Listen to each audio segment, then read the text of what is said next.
Hello out there. The predicament of the day is that a new Swage block has been procured for the shop. A good 200-pound unit, a real beauty. One side is crisp, the other side has some little bit of use, but a really nice thing, I tell you. Anyway, it's still in the trunk because I can't single-handedly get it out of there without huffing, puffing, and making making too much of a mess. So I figured use a mechanical advantage. This jib crane was used at my grandparents' farm for taking 30-gallon milk jugs in and out of a cistern, a cold water cistern before they went to the factory. And I don't know how it was set up. I assume it was bolted to a post, but this is just pipe. What is it? 2 inch? I think it's 2 inch, 2 or 2.25 inch pipe.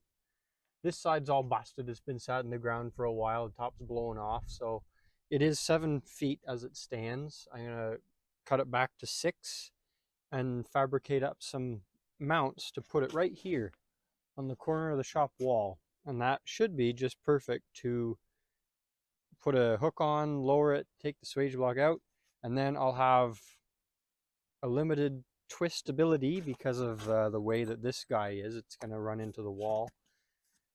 I'll be able to pick it up and move it in front of the door, probably out to about here. That'll be its range, which is fine. Park a vehicle here or there, whatever, drop it in front of the door, perfect. So the castings on this, the gear castings, pretty neat. They're made in Lachute, Quebec by McEwitt and McRae's foundry.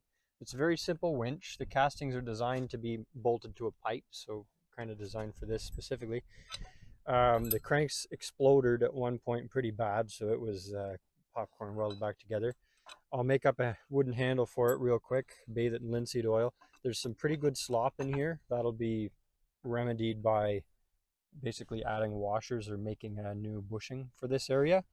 And then hidden behind it is your directional lock. So this just locks one of the given gear teeth, whether your weight is going one way or the other, I guess dependent on the direction of wrapping the cord on this cable or rope. So my idea is a couple sockets, one nominal pipe size bigger than this, and just a 90-degree angle piece of steel, and then I will weld a brace in there. So let's go into the shop and start cutting up pieces with the old hacksaw. Give you a little close-up here. See the winch assembly. Goes down to the cross piece. The far pulley is seized, no big deal. Everything here functions freely, but there's a good amount of play. So the teeth on this are great. That's the worst tooth on here, and then there's one chip out of another edge. So have to be careful with that.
be easier for me to drill this before bending it than after. So go ahead and imagine that there's the support. This is the bend line. Support's going through the center. So best way to support this would be 2 here and 2 at the bottom, 2 here and 1 at the bottom. Yeah, probably 4. And if this is 3/8 plus weld, give this a little 1/2 inch area of clearance to be able to fit a socket and the bolt and all that type of stuff. So maybe I'll say here. Yeah, about there. No measurement really necessary. Doesn't matter as long as it gives it plenty of support and clears the bend and the support. So go ahead and mark it out.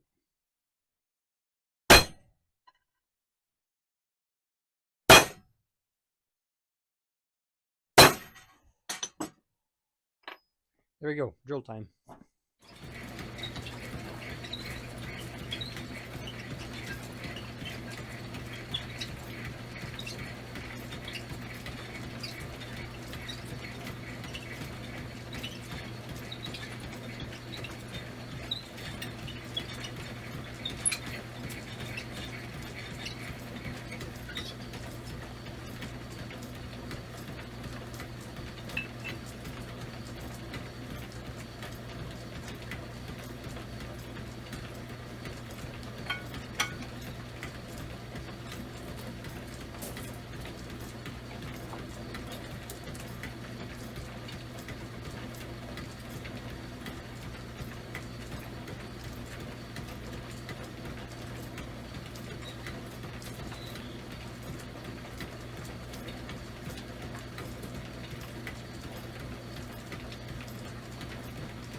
Got the bar with the holes. Going to be using this lovely set of traditionally forge welded flat bit tongs made by Pat Taylor in Monkland, Ontario to grapple. And unfortunately for me, a very do not try this at home-esque idea has spawned itself into my head, where I think it would be a good idea to heat this and use the Swage block, which I have to get out of the trunk, to do the bending, at least to start it, because bending such a size thing is very cumbersome on the anvil, and my leg vise is kind of on the small side for this. So I think I'm going to get it to orange, carry it over to the car, which is backed up to the shop right now, get the bend going, and then tweak the bend by hand. Let's see how that goes. Probably put this in out, in, out. Yes.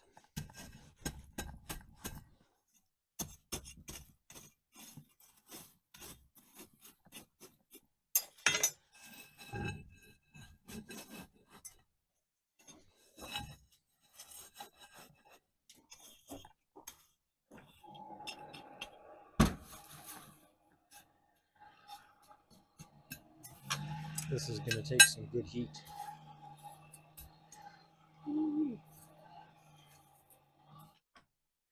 Getting up to heat.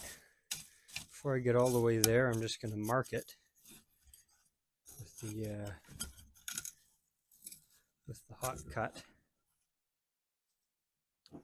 for reference.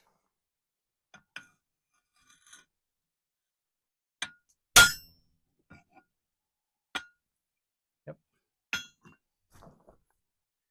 that'll do.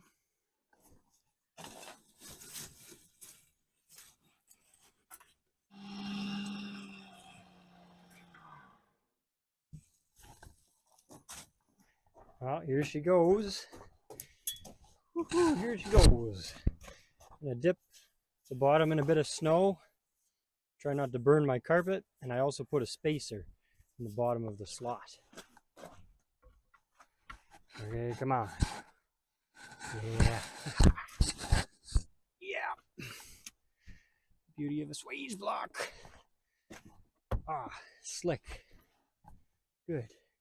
Okay, back inside. So we just had a great success, at least starting that bend in the perfect spot using a Swage. And I'm going to tweak it now over the anvil, see how much I can correct it, and then maybe go to the vise.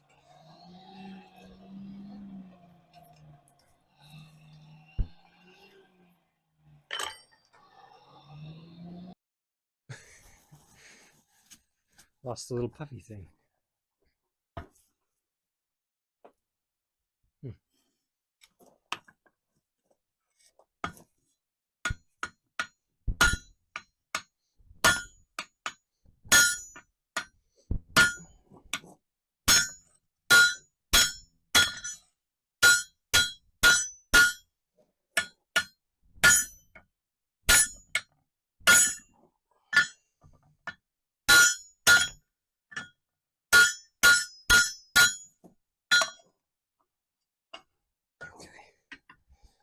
Definitely going to have to go over to the vise. That sharpened the corner a little bit more.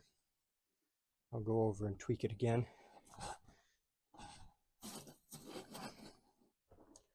See what we can do with the vise here.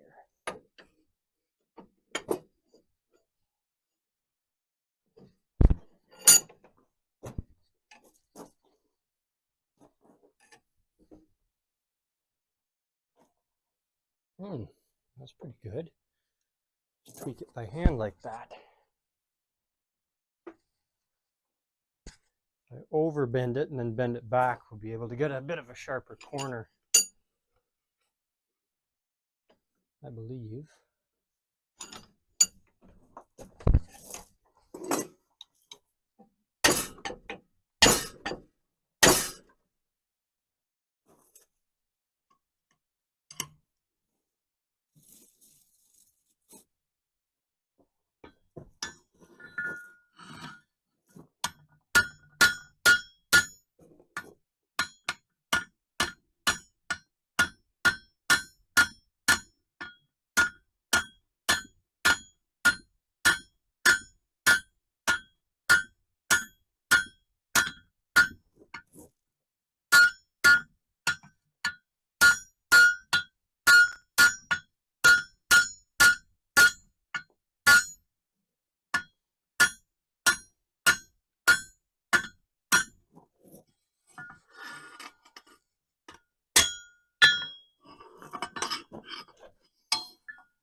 There we go.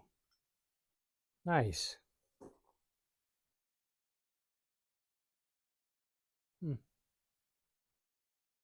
Probably got about an inch radius on that corner, which is fine. All fine and good. And it's quite square. With itself, I mean.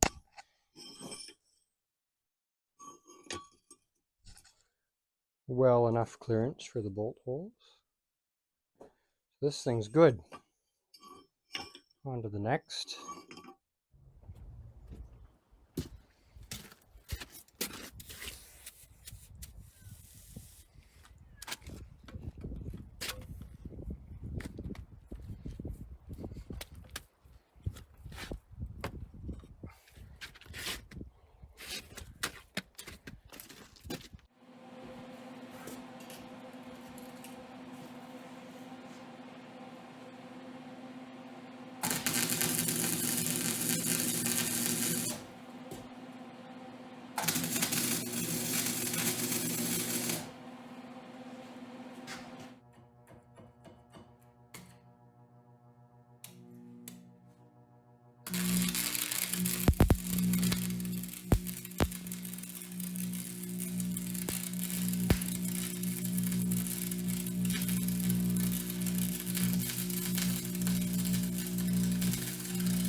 Here are the two brackets all nice and welded up and whatnot.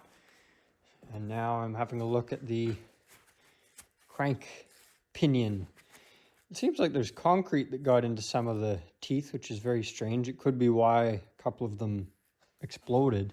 And major babosh weld on the handle here, but whatever, that'll be okay. I'm just going to cut the old bolt off and braze to fill these teeth back in. And I'm going to probably do a bit of brazing on this face here. It's worn from where it was rubbing on the washers. So you might have noticed the big taper here, and then on the cast, the winch body, I guess, itself. Not really much I can do about that unless I lob it off and replace it with a straight piece. So I'm not going to do that now. It really shouldn't be seeing that much use, but there might be a day it comes to it. So I will just pack that with grease and tighten up the crank so it's right against it, and we'll see how that works first. Here's what we got. 2 painted brackets hanging and a brazed up handle. Far from perfect, to be historically accurate, of course, and a repaired tooth. Very approximate as well, but better than it was. So next step, I think I'm going to paint everything. I'm going to cut the pipe on the main crane body and then paint the whole thing, make it look nice. So the brackets are painted back there. This thing, I've gone ahead and wire wheeled it all around. And handles here, the little stock latch is here. They're ready to paint. I'm just going to rinse this thing or put some brake cleaner on a rag and cover it, take all the dust rest off, and what else? Spray bomb it. I also lobbed about 1.5 feet off the bottom. The bottom was sitting in the ground for years and was thin and rusted, and the bottom was all blown out. And with this length, it's 5.5 feet right now. That'll be ideal for the wall that I'm going to mount it on.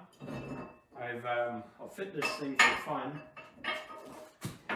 Braze. It's still got slop, but that's that worn taper that you saw before.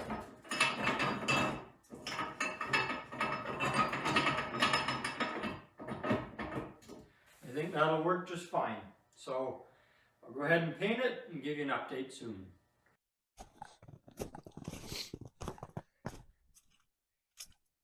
Well, it's D-Day for mounting the crane. You can see here all painted up, all nice. I got the bracket, the lower bracket, and then the top bracket and the mama cat.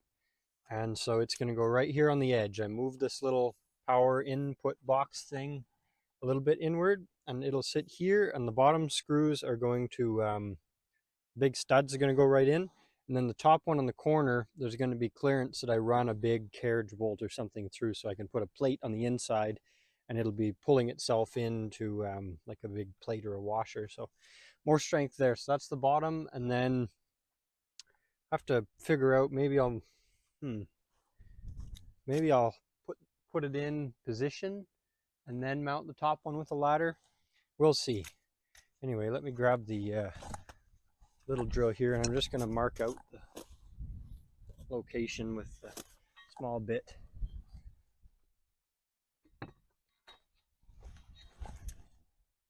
Using the good old eye level.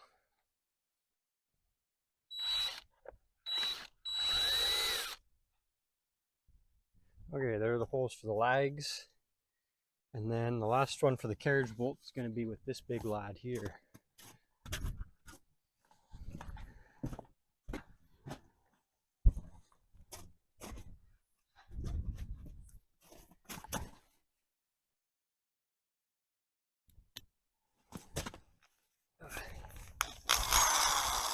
Woohoo! Holy moly.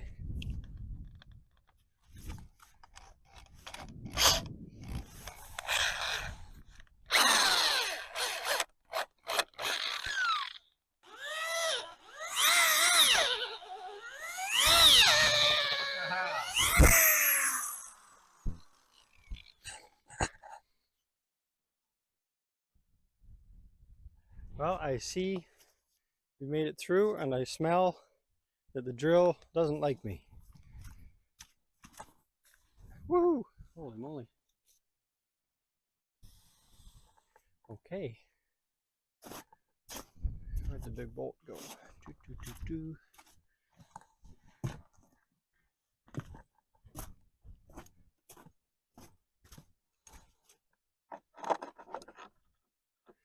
Yeah, perfect.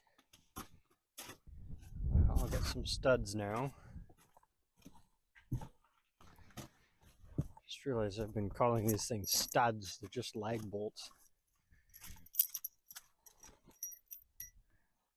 And impact.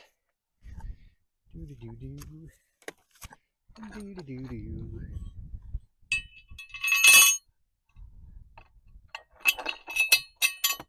Use that as a positioner. Very good. Okay.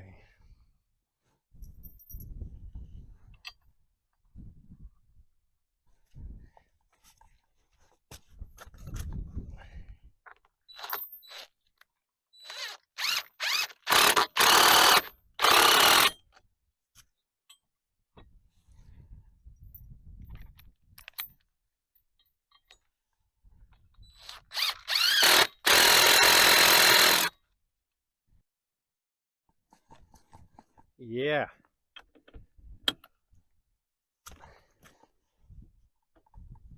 Good news. Okay.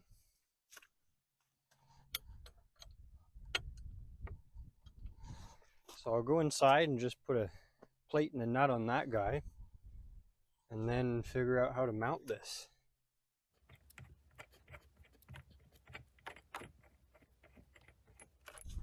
So the carriage bolt on the inside is affixed firmly, and before I go any further, I'm going to grab the old tub of axle grease and put a good little dollop on the inside of this lower support.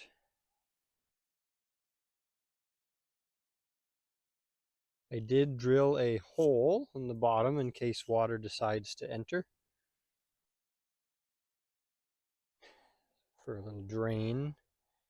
And I don't have a grease nipple on here, but I figured I'll grease it initially, and then every once in a while I'll come around with a little oiler and just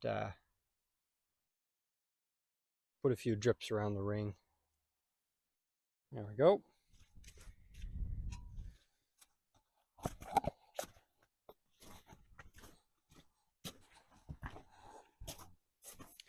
Now the plan is, with my helper, to put this into the lower socket.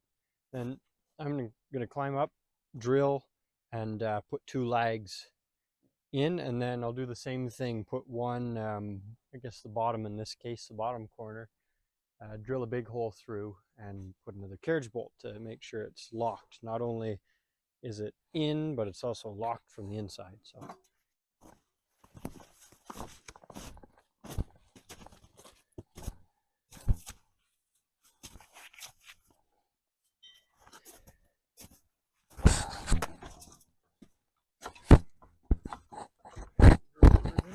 Yep. Yeah, perfect. How square does it look? I think it's in. Oh, it's very square now. I had it in too far at the top. And the bottom bracket and the top bracket are about as far equally. Yeah. Looks level. Yeah. You put a level on it? Or? No. Not that picky.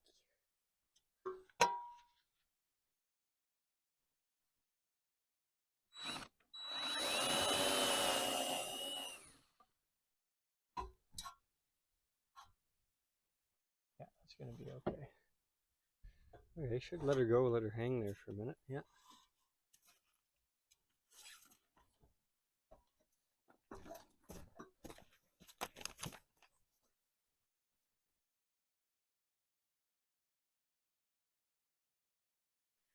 Things are looking good. All the bolts are in. The top one's tightened from the inside. Basically finishing touches now. So I have a little drill bit, and I'm just going to go along and make sure all the little oil, little holes in the casting so you can put oil to the moving parts are clear.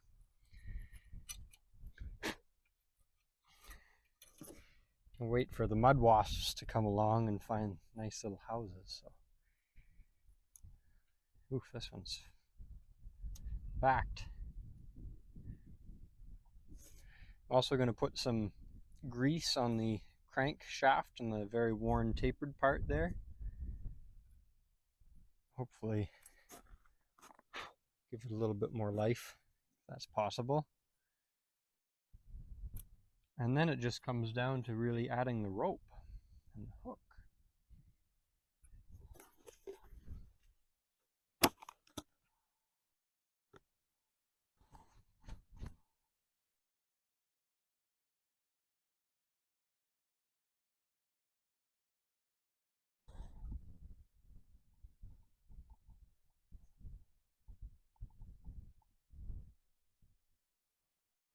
Very good.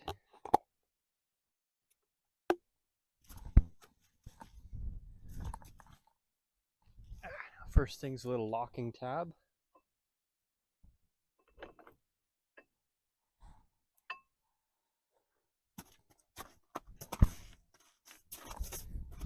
And then the crank, and I have the bolt for it in my hand.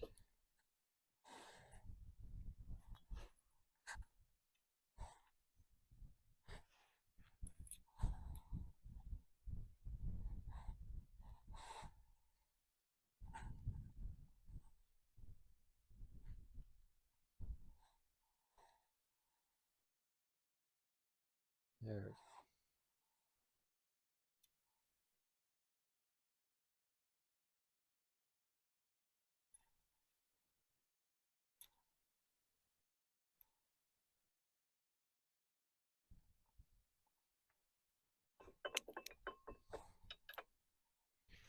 Okay, and I also went ahead and turned up a little handle. I think it's ash on the wood lathe. Whoop. Carriage bolt from the inside.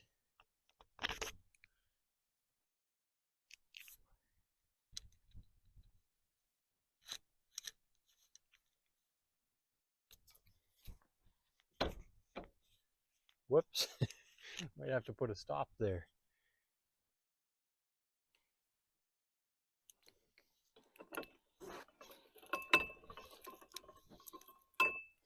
Looking pretty good.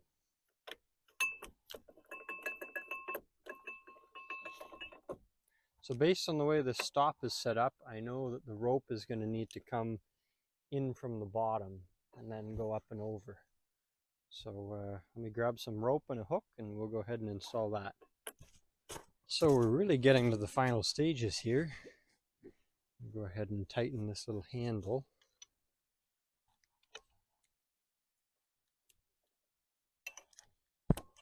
And the crank.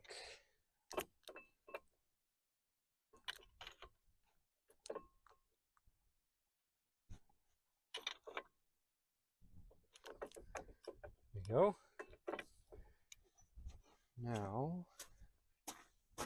Now, the way that they attach the old rope or cable is just a piece of wire. So I have the knot on this end and I'm going to go ahead and wrap it and just stick the wire through the two little holes and tie it.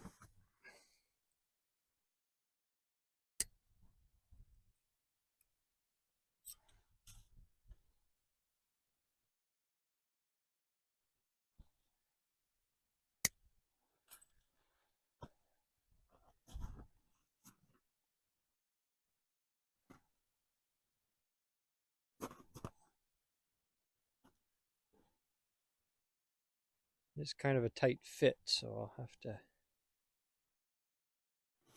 which way? Other way. That.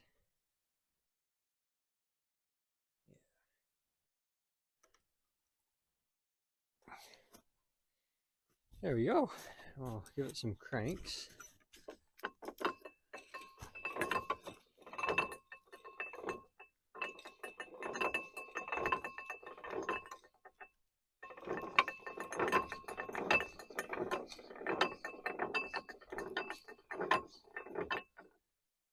And might as well run the other end through the pulley.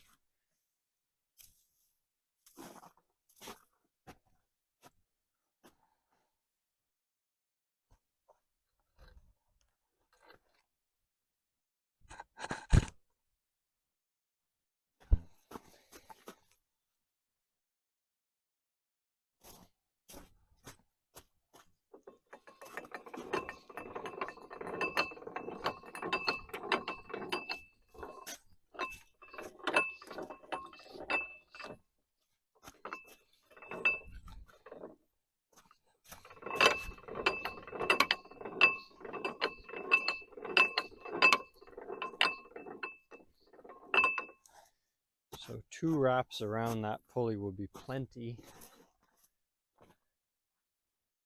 I have clearance for 3 wraps. We'll see if I take the whole thing, what happens.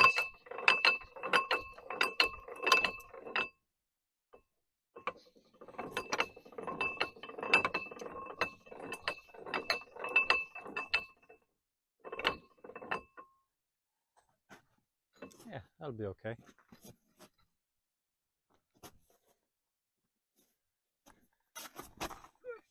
I have this good old forged hook I found somewhere. Even the chain link is scarf welded at the top, kind of a bit messy, but I have plenty of strength for this application.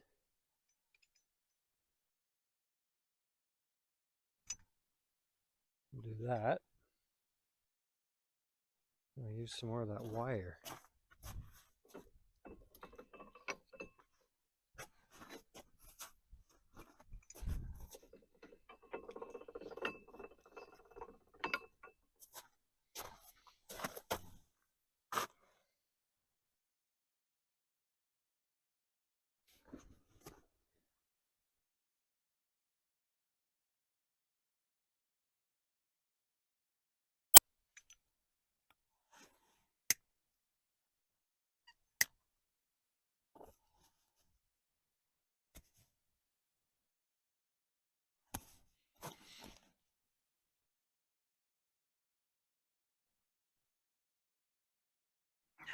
There we go.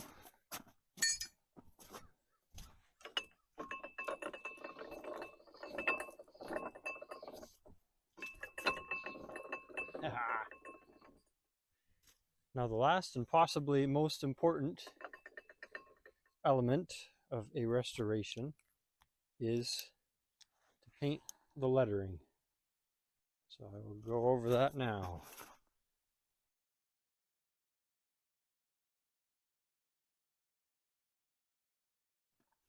There we are.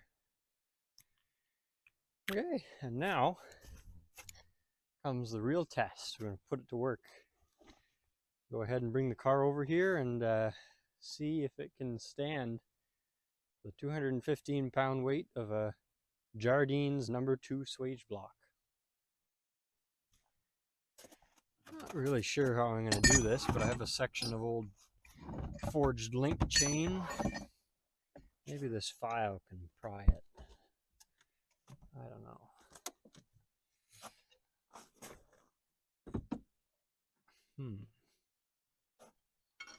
I can use it like a pry bar.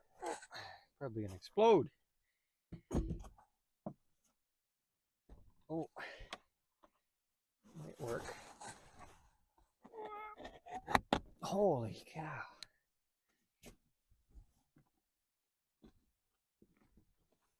Ah, 3 of levers. Now, get that through.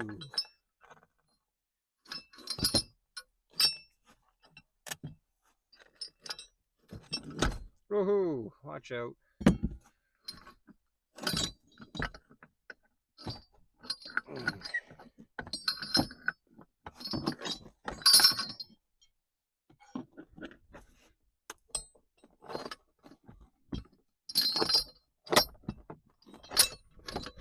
There we go. Okay. Go ahead and do something like that. Oof. Maybe we'll forget those first 2 links. They look a bit shady. Yeah, something like that. Okay, let's see what happens.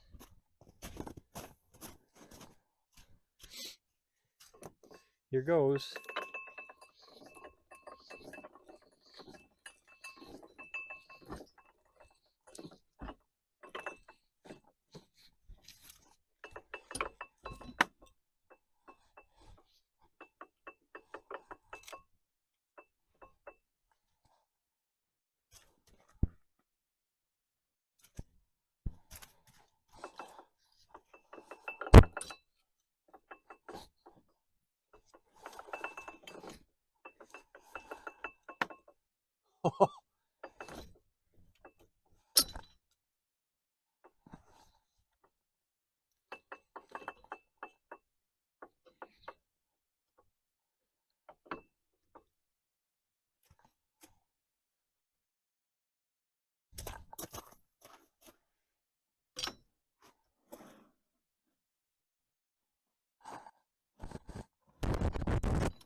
Okay. We're to the precipice edge of the trunk.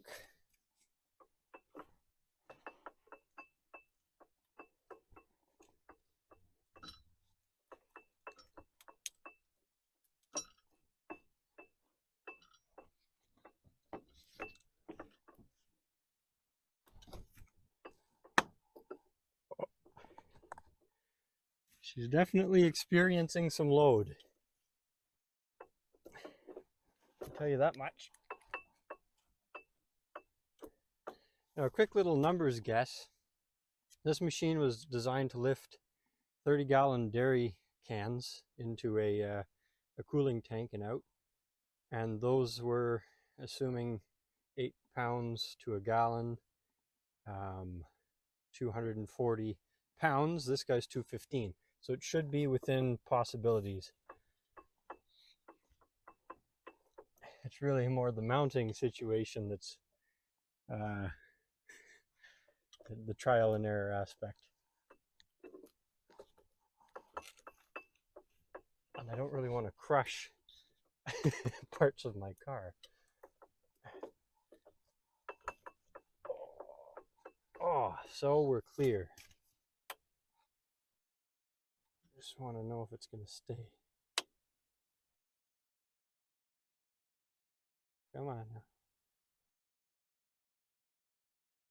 There, if I drive away, it should stay right there.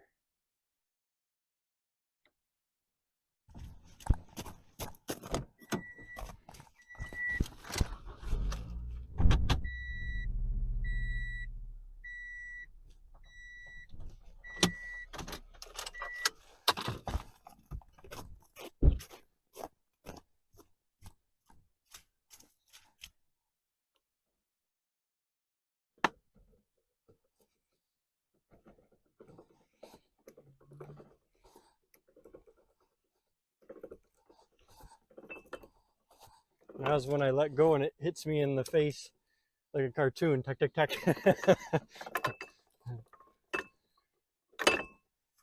Well, there we have it.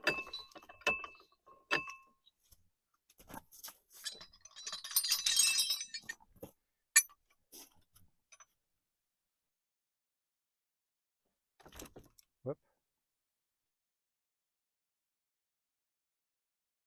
Thanks for watching. See you next time.